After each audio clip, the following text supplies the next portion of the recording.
Na viongozi wa chama cha PAA wamepinga kauli za baadhi ya wanasiasa kwamba visa vya utovu wa usalama katika kaunti ya Lamu vinachochewa kikabila, wakisema kwamba kabila fulani ndio inayolengwa.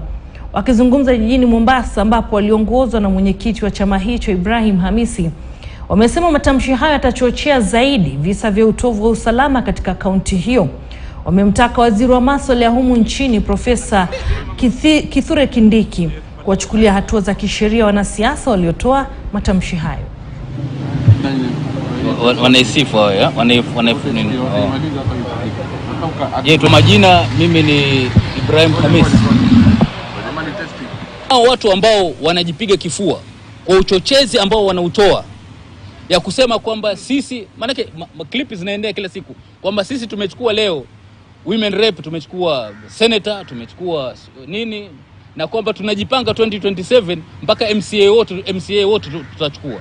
Haya matamshi kama haya, kusema la kweli, naona kwamba ni matamshi sawa sawa kweli ya kwamba wale wenyeji mmeweka katika sehemu gani katika utawala wa kaunti nzima ya Lamu.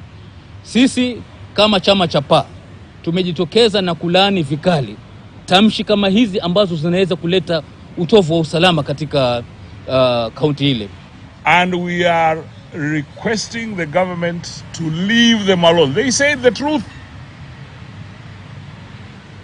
Wanawasulubisha kwa kusema ukweli.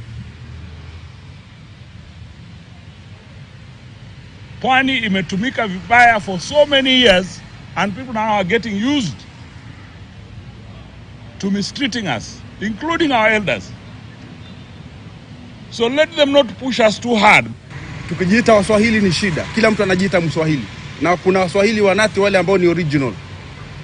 Lakini ikifika hapa mtu wetu akianza kuzungumza kwamba watu wetu wanaonewa, kwa nini kwa mtu wa Mswahili, mtu wa pwani akisema watu wake wanaonewa inakuwa ni shida mpaka aende akaandike statement. Lakini Mkikuyu akija akisema kwamba watu wetu wanaonewa, yeye haandiki statement. Mbona Martha Karua asiende akaandike statement naye? Na ametaja hivyo, akitaja Uasin Gishu na akataja kugine Lamu. Tena si Lamu, ametaja watu wetu wa Lamu. Sharia ikiwa itafuatwa, ifuatwe kila mahali, isifuatwe sehemu nyingine. Huwezi kuingia kwenye ardhi ya mtu kisha ukasema ni lazima upimiwe. Ardhi ya mtu mwenyewe ni yake. Kwa hivyo ukiwa kwenye ardhi ya mtu, toka. Na hakuna ardhi ya serikali. Ardhi ya watu wa Lamu ni ya watu wa Lamu, na ya Luo Nyanza ni ya Wajaluo, na ya Rift Valley ni ya Wakalenjin. Kila mtu ana ardhi yake. Haya, kutoka pale